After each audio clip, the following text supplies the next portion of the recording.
Calculus AB 2002, number 2. Alright, let's attack this problem right here. Let's see, it says the rate at which people enter amusement park on a given day is modeled by the function e, defined by that. Which they exit is defined by that. Now, these are both rate functions, keep that in mind. Both e and L are measured in people per hour. There's another hint that these are rate. We have a rate type of units, and time t is measured in hours after midnight. These functions are valid between 9 and 23. These are the hours in which the park is open. At time t equals 9, there are no people in the park. So the park starts off with 0 people. Okay, I want to review just really quick an overarching concept that you must know in calculus. When you have a rate and you take the derivative of a rate, then you get acceleration or concavity. If you take the antiderivative of a rate, then you get amount. A rate is commonly known as speed or slope, anything like that. And then if you take the derivative of that, you get acceleration. If you take the antiderivative, you get amount. So if this was speed, just imagine it for a second. Speed is very easy to relate to because we all drive cars. Acceleration makes sense. Okay, that's the rate at which the rate is increasing. Acceleration is the rate at which your speed is increasing. If I do the antiderivative or the integral of a rate, then you're going to get an amount function, or if you have a definite integral, then you're going to get an amount of miles that you have traveled. So that would be distance, okay, in terms of speed. This is your f prime. Over here would be your f double prime, and over here would be your f. Okay, so what we're given right here are two f primes. Let's start looking at our questions now. First question wants to know how many people have entered the park by 5 p.m. They give you a hint here, t equals 17 at 5 p.m. So we're at t equals 17 right here within our interval. Then it says round your answer to the nearest whole number. So this one describes the rate at which people leave. This one describes the rate at which people enter. So if I want to know how many people entered by t equals 17, I just need to start my integral at 9, since that's the lowest we can go right here, and then we're going to end at 17 of et, and then we would write dt because we're integrating with respect to t. Whatever we get right here, since we have a definite integral, that's going to be an amount, and that amount in this case is how many people have entered the park. I like to write e of t because I don't like making mistakes trying to rewrite this. I don't rewrite this unless I really have to. All right, now this is a number 2. It's a number 2 FRQ, which means this is a calculator problem. So let's pull out our calculator. Now, one trick you can do, you don't have to do this in your calculator, is you can put your functions in the y equals window. So then you can use y-vars to plug in your functions into integrals. And so let's go to put this in here. We got 1, 5, 6, 0, 0. We're going to divide that by, let's use parentheses now. We have x to the second power minus 24x plus 160. Close our parenthesis. Now we have our function, our e function, in the calculator. So here's what we got so far. Let's see if I wrote everything right. Yeah, we got everything right here. And so now we need to do the integral from 9 to 17. So I'm going to quit this and to go back to my main window. And in here I'm going to press math. And I don't know if you noticed this, but you can see all the buttons I'm pushing down here. I'm going to press math, and then I'm going to do FNINT. So I'm going to press the number 9 for that. Push 9, and now I have my integral. If you don't have this, like let's say when you press FNINT and your calculator gives you FNINT open parenthesis, then what you do is you put the function in first, and then you put, I believe, the variable that you're differentiating towards. Like, so most of the time you're just going to put x. Here it says t because it's a function of t, but we write functions of x inside of our calculator. And so you just write x right there. And then you would put the lower bound or the lower limit let's see, lower bound, and then you'd put the upper bound. Don't forget to put commas between each of these, and then you would press enter. If you have math print, then your calculator is going to look like this. And so then you put your lower bound in. So I'm going to press 9. I'm going to press the right arrow, and then I'm going to press 17. And then for my function, I don't have to type it all in again. I press the vars button. There's my vars button, and then I press the right arrow to go to yvars, and then I press 1 to select function.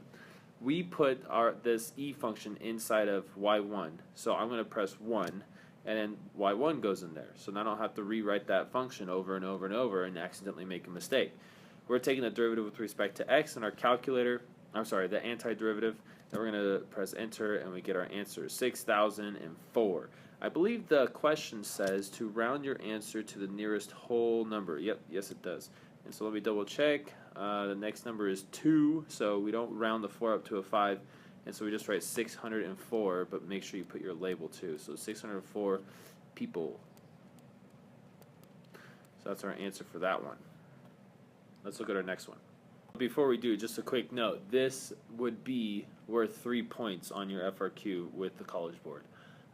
This one right here, 9 and 17, you get a point for writing the correct numbers there. And then you get a correct point for writing the integrand, which is E.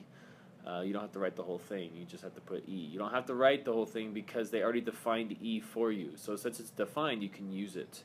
And then you get a point for your final answer. This next question is asking how much money the park is going to make. This is kind of a funny question to me because they're essentially just asking you to do the same thing as you did in the previous one. So there's not really a new concept here for us to do, except I guess the lower and the upper bounds change. So first it says the price of admissions to the park is $15 until 5 p.m. Well, you already found out how many people are in there by 5 p.m. It's 6,004. So we could take 6,004 people and multiply that by 15. That will give us the amount that they made by 5 p.m. Round your answer to the nearest whole number. Oh, wait, no, I'm reading the wrong thing. After 5 p.m., the price to admission to the park is $11. Okay, so the price drops. How many dollars are collected from the admissions to the park on a given day? Again, we're supposed to round our answer to the nearest whole number. Make note of that, guys. If it says round your answer, then make sure you round your answer. If it doesn't say round your answer, to play it safe, just use 3 decimal places. So we're going to add to this $11 times the amount that we're going to make from 5 p.m. Let's see, on a given day, 5 p.m. to the end of the day. The end of the day would be 23. Now we know 5 p.m. is 17 for T, so we know that the end of the day would be 23. So we're going to multiply $11 times the amount of people that come into the park starting at 5 p.m. So since we're starting at 5 p.m., we're going to put 17 right there. Then the end of the day is 23. And again, we're using E. So we got to throw this into our calculator. Let's do it. Now, I know right here I wrote the rounded answer, but when I go to my calculator, I'm reminded, hey, I already have this number in there, so I can say 15, not 1, 15. Okay, you're still not obeying. Let's see. 15 times, and I'm going to go up, and I'm going to highlight this guy right here. We're multiplying by the amount, plus 11 times, and this time I'm going to copy the same thing because it is the same thing. I just have to change the lower and the upper bound. So I'm going to press enter there and slap that down there. And I'm going to use my left arrow to back up all the way to the lower and the upper bounds to change those. Okay, this one right here is supposed to be now 17. And then my upper bound is going to be 23. And double check, everything's good, so I'm going to press enter. And that gives me $104,048.17. But we are rounding to the nearest whole number, so it looks like we're just going to keep it at 104,048. So let's write that down there. This equals 104,000 and was it 48? 48, yes, 48. And that's money. Put our label on there. What's really crazy about this problem is you don't even get a point for the final answer. You get a point for setting it up. So you set it up like this, right there. But instead of writing 6,004, I guess it might be better to write the integral like what I did in my calculator. So I go from 0 to 17. No, I'm sorry, not 0. 9 to 17 of e t dt. And then I would say this times the 15. Yeah, that'd be more accurate, I guess. You get 1 point for setting it up, and this is what they're looking for right here. This is it. Now let's do the next one. Finally, we got some more calculus-heavy problems here. That's probably why B only got 1 point, because it wasn't that calculusly, whatever. It wasn't calculus heavy. Okay, so we got a new function here. It's called h. It's going to say, okay, h is the integral between 9 and t. So whatever t we plug in right here. So 9 is the beginning. All right, we have how many enters, how many exits. Here's our bounds. The value of h of 17 is almost a whole, to the nearest whole number is 3,725. Well, that's kind of cool. They did that work for us. So they told us what h of 17 is. Find the value of h prime of 17 and explain the meaning of h of 17, the other guy, and h prime of 17 in the context of the park. All right, so first let's do our math to find this one. Okay, so we're taking the derivative of h. When I take the derivative of h, since h is an integral function, oh, that's great. We're going to use the fundamental theorem of calculus part 2. And so what that does is we just cancel out pretty much the integral. So the integral will go away. T is just a t, and so you don't have to do the chain rule with this derivative. If there was something else there for the t, you would have to multiply your result by the derivative of whatever that is. But we don't have to, so these just get canceled out. We don't care about the 9 because in the long run, the 9 is just a constant. If we actually do the integral of this and you know, do the subtraction thing and everything, the 9 will just give you the constant. And so h prime of t equals e of t minus L of t. That's all we got. All right, now what we're supposed to do is we're supposed to plug in 8 or 17 at that point. So what is that going to give us? If we plug 17 into this and this, what do we get? All right, remember we have a calculator, so we're going to plug this stuff into a calculator. Let me show you guys how I'm going to do that. I want to go back to my y equals window. I already have the e function right there. Let's throw the other function down here, the L function. So that's 9, 8. I hate when it does when it does that. 9, 8, 9, 0 divided by, and I use open parenthesis and put all that stuff down there. We have x to the second power, and we're going to subtract 38x, and then add to that 370. And close our parenthesis. Okay, now we have y1 and y2. So what I'm going to do here is I'm going to go to my stat button because I'm going to start working with. Actually, we don't have to do it by the stat button. Hold on, let me backtrack here. I'm going to go back to y equals. We're just going to use our table option. Let's go over to my table and see what happens. Okay, it looks like my table is programmed to plug in numbers automatically, and I don't want that. So what I'm going to do is I'm going to go to table set, which is second and then window. And I'm going to tell my calculator that don't plug in independent variables for me, please ask. And so now I'm going to go back to table, and you'll notice that there's no numbers there. That's because it's wanting you to plug in numbers, and then it'll give you the answers. So like if I put 17 right here, and then I press enter, it's going to give me what 17 is when we when we plug it into this one, into the e function, and what I get when I plug it into the L function. So these are entering, these are leaving. Okay, in our problem we just have to take those two numbers and we subtract them. So let's do it. Let's take that's 380.49 and 760.77. 380.49. So we're gonna go 380.49, and I'm going to subtract from that. What was the other one?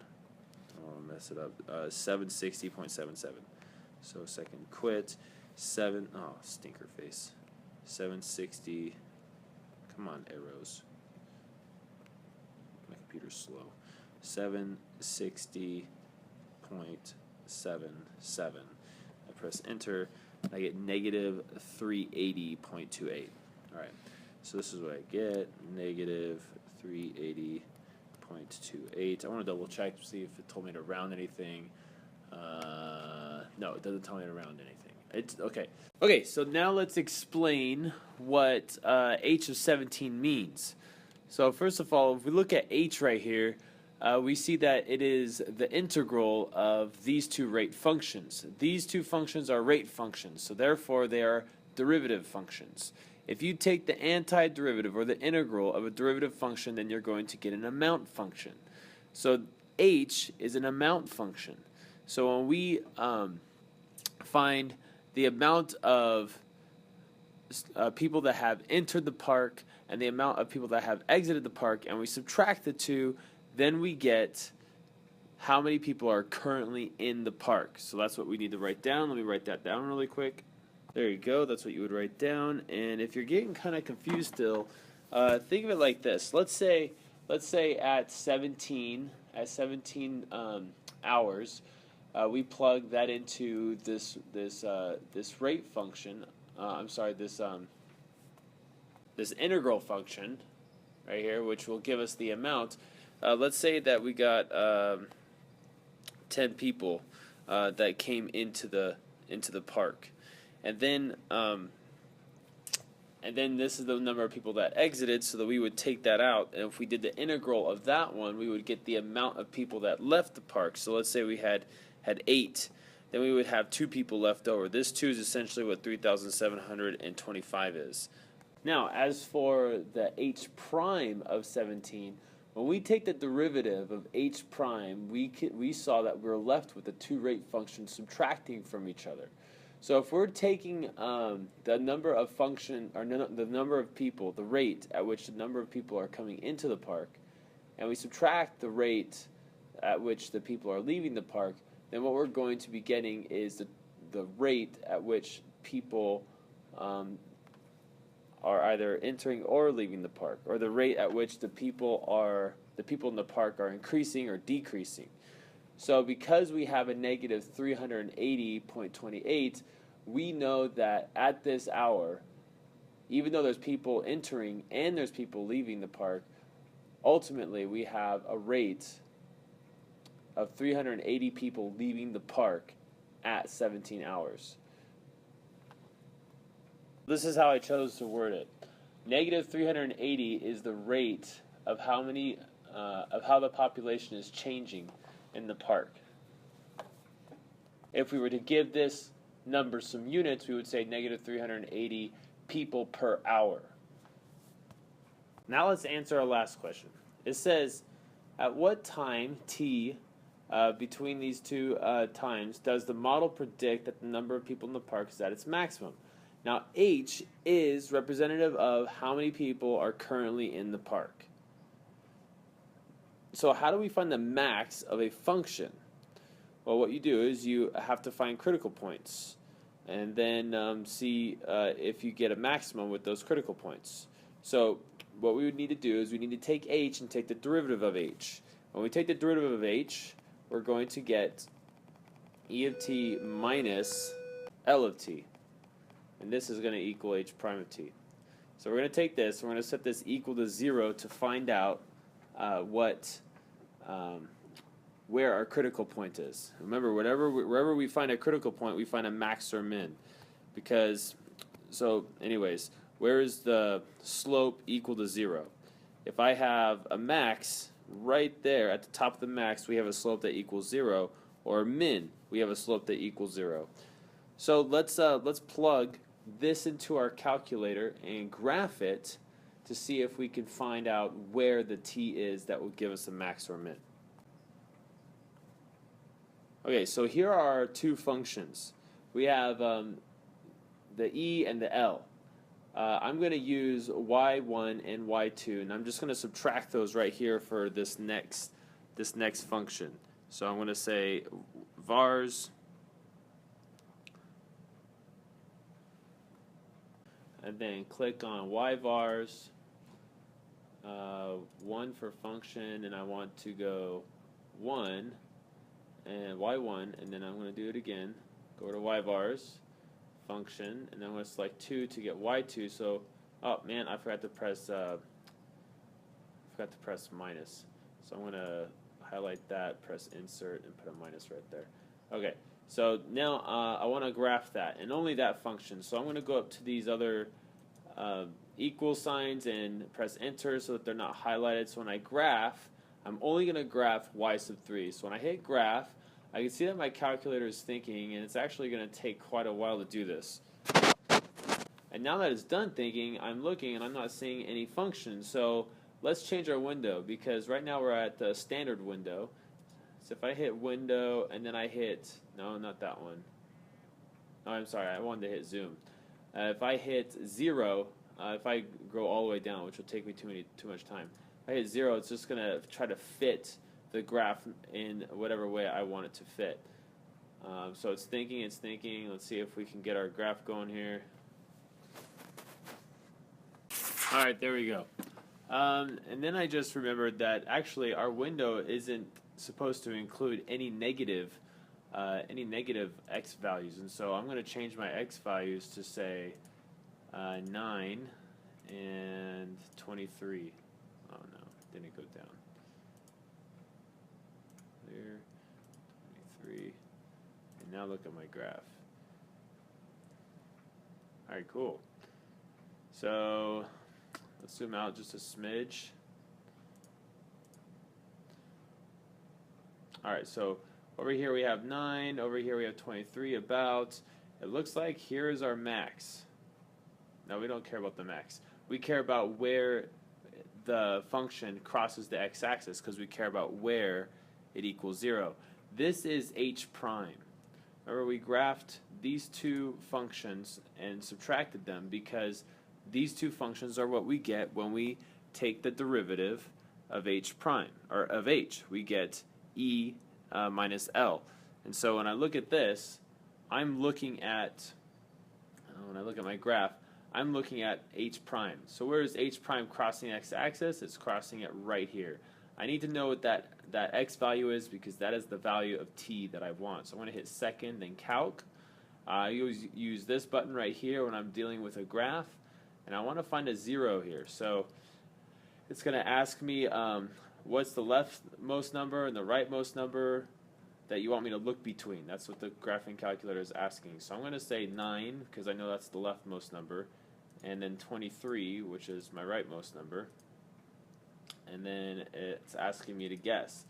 And normally what you want to do is you want to drag this guy close to wherever your x-axis is, or wherever the x-intercept is. But since there's only one, I don't have to get that close to it. And I just press enter, and then it's going to find that spot right there.